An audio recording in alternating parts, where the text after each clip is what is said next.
Section 4. Nouvelle naissance et Trinité. Le dogme de la Trinité est resté l'un des plus mystérieux de la théologie chrétienne. Quant à la doctrine de la nouvelle naissance, qui s'y rattache, elle a beau sembler évidente pour tous, elle demande aussi un approfondissement. Cette section examine ces deux doctrines. 4.1. La nouvelle naissance. 4.1.1. Jésus et le Saint-Esprit et leur mission de donner la nouvelle naissance. Jésus dit à Nicodème : en vérité, je te le dis, à moins de naître de nouveau, nul ne peut voir le royaume de Dieu. Naître de nouveau signifie naître une deuxième fois. Pourquoi les êtres humains déchus doivent-ils naître de nouveau ? Si Adam et Ève avaient réalisé l'idéal de la création et étaient devenus les vrais parents de l'humanité, ils auraient engendré de bons enfants, sans péché originel, et établi le royaume de Dieu sur la terre. Toutefois, Adam et Ève ont chuté et sont devenus des parents liés au mal, engendrant des enfants mauvais qui ont créé l'enfer sur la terre. Aussi, comme Jésus le disait à Nicodème, les êtres humains déchus ne peuvent voir le royaume de Dieu à moins de naître d'abord à nouveau comme enfants sans péché originel. Nous ne pouvons naître sans parents. Qui sont alors les parents de bonté à travers lesquels nous pouvons naître à nouveau, lavés du péché originel et prêts à entrer dans le royaume de Dieu ? Des parents liés au péché originel ne peuvent donner naissance à des enfants de bonté qui ne sont pas liés au péché originel. De façon certaine, il est impossible de trouver des parents sans péché dans l'humanité déchue. Ces parents doivent descendre du ciel. Jésus était le parent qui venait du ciel. Il vint comme le vrai Père afin de donner la nouvelle naissance aux personnes déchues, les transformant en enfants de bonté, totalement lavés du péché originel et prêts à bâtir le royaume de Dieu sur la terre. Aussi est-il écrit dans la Bible.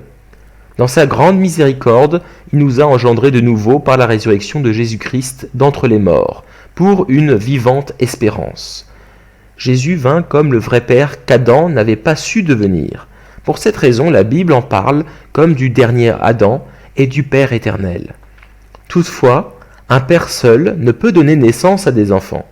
Il doit y avoir une vraie mère, en même temps qu'un vrai père, pour que les enfants déchus puissent naître à nouveau comme enfants liés au bien. Le Saint-Esprit vint comme la vraie mère. Voilà pourquoi Jésus disait à Nicodème que nul, à moins de naître à nouveau du Saint-Esprit, ne peut entrer dans le royaume de Dieu. Nombreux sont ceux qui ont reçu la révélation que le Saint-Esprit était féminin. C'est parce que le Saint-Esprit vient comme la vraie mère ou la deuxième Ève. Puisque le Saint-Esprit est l'aspect féminin de la divinité, sans le recevoir d'abord, nous ne pouvons nous présenter à Jésus en qualité d'épouse. De nature féminine, le Saint-Esprit console et touche le cœur des personnes. Il lave les péchés des êtres humains, rachetant ainsi le péché que commit Ève. Jésus, le Seigneur masculin, œuvre dans le ciel, Yang, tandis que le Saint-Esprit, son partenaire féminin, œuvre sur la terre, Yin.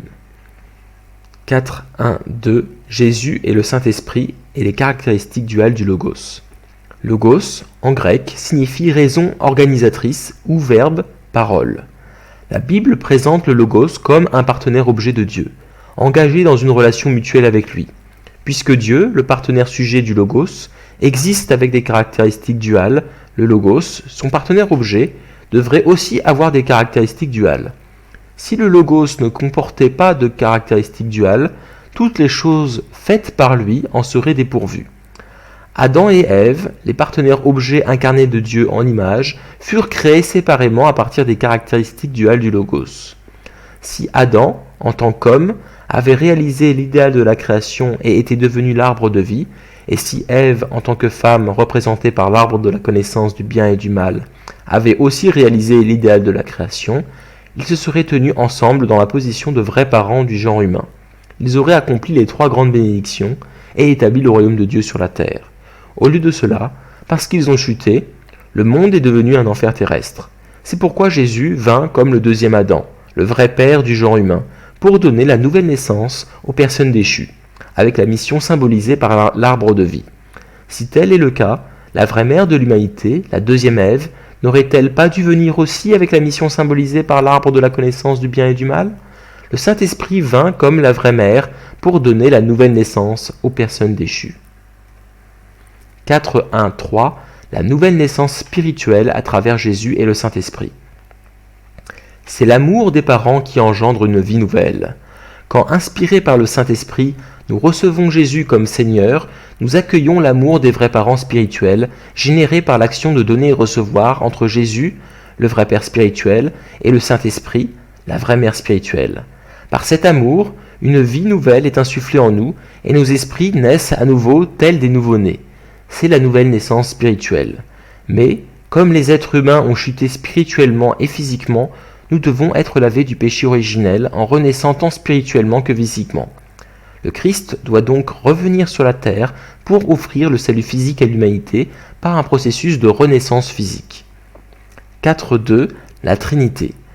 Selon le principe de la création, le but de Dieu pour la création s'accomplit avec le fondement des 4 positions.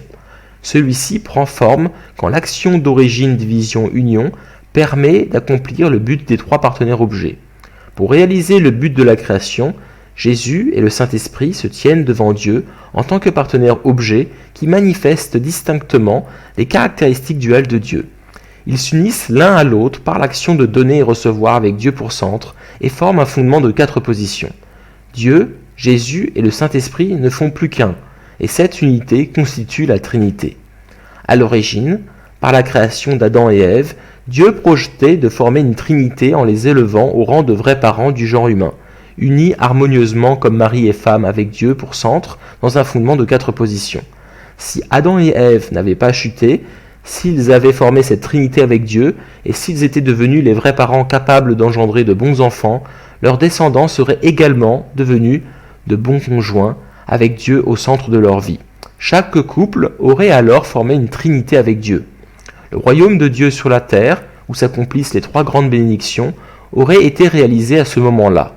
Au lieu de cela, quand Adam et Ève chutèrent, ils formèrent un fondement de 4 positions avec Satan pour centre. Autrement dit, ils formèrent une Trinité déchue avec Satan. De même, leurs descendants ont perpétué des trinités avec Satan, bâtissant ainsi une société corrompue et immorale. Depuis la chute, Dieu prépare le jour où il fera naître à nouveau les êtres humains et les unira avec lui en Trinité. Dans ce but, Dieu voulait élever Jésus et son épouse aux positions respectives de deuxième Adam et de deuxième Ève, afin qu'ils soient les vrais parents du genre humain. Mais le Christ ressuscité et le Saint-Esprit unis à Dieu ne purent former qu'une Trinité spirituelle. Ils purent uniquement accomplir la mission de vrais parents spirituels. Jésus et le Saint-Esprit ont donc fait renaître, comme leurs enfants spirituels, des personnes ayant la foi, les restaurant pour qu'elles forment des trinités spirituelles. Le Christ doit revenir dans la chair et trouver son épouse. Ils formeront avec Dieu une trinité parfaite sur la terre, devenant les vrais parents spirituellement et physiquement. Ils feront naître à nouveau les êtres humains déchus, tant spirituellement que physiquement, leur ôtant le péché originel et leur permettant d'établir sur la terre des trinités ayant Dieu pour centre. Quand les êtres humains déchus seront restaurés au point d'établir de vrais fondements de 4 positions avec Dieu pour centre, ils pourront enfin bâtir le royaume de Dieu sur la terre, où les 3 grandes bénédictions seront accomplies.